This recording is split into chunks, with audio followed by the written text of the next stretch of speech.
বন্ধুরা, আজকে আমি আবার চলে এসেছি। আপনারা সবাই ভালো আছেন তো? এই যে দেখুন, মাছ নিয়ে এসেছি, সমুদ্রের মাছ।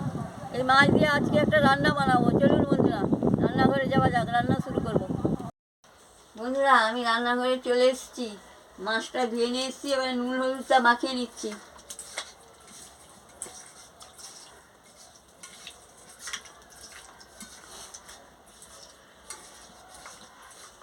নুন মাখানো হয়ে গেছে, এবার আমি নুনটা ধরিয়ে নিচ্ছি। গরম হয়ে গেছে, আমি তেলটা দিয়ে দিচ্ছি।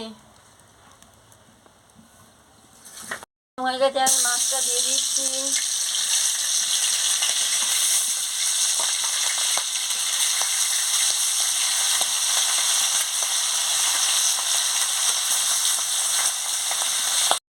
দুধটা হয়ে গেছে, আর একটা উঠে নিচ্ছি।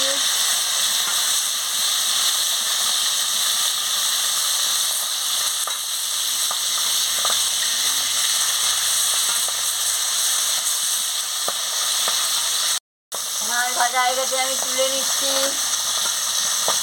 তেল গরম হয়ে গেছে, আমি পেঁয়াজ কুচিটা দিয়ে দিচ্ছি, দিয়ে ভালো করে ভেজে নিচ্ছি।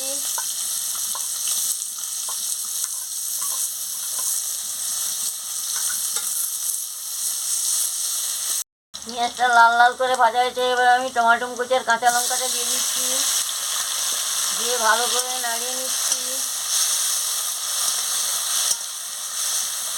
হলুদের গুঁড়ো আর গুঁড়ো লঙ্কা দিয়ে দিচ্ছি, দিয়ে ভালো করে মশলাটাকে কষিয়ে নিচ্ছি।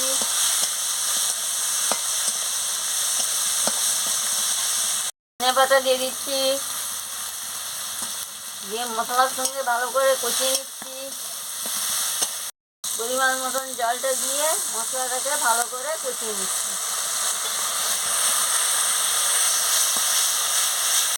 মশলা কষানো হয়ে গেছে,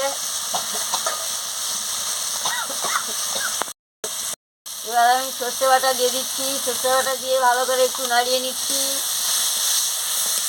পরিমাণ মতন জলটাও দিয়ে দিচ্ছি। আমি পরিমাণ মতন মিষ্টিটাও দিয়ে দিচ্ছি, দিয়ে ভালো করে নাড়িয়ে নিচ্ছি। আমি পরিমাণ মতন নুনটাও দিয়ে দিচ্ছি, দিয়ে ভালো করে নাড়িয়ে নিচ্ছি। এবার ফুটে গেছে, আমি মাছটাও দিয়ে দিচ্ছি। মাছটা দিয়ে ভালো করে ফুটিয়ে নিচ্ছি।